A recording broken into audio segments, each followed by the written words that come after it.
ang hunter license ni Gon. Naalala ko tuloy, doon kami unang nagkakilala. Nung hunter exams.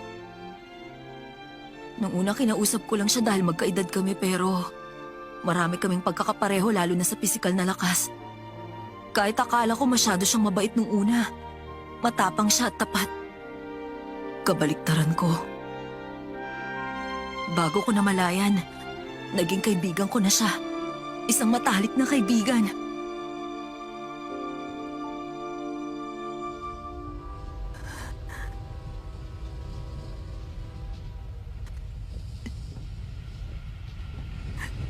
At pagkatapos ng lahat,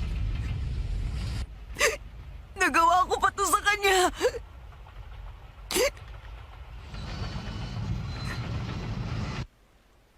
Wala talaga akong kasing sama.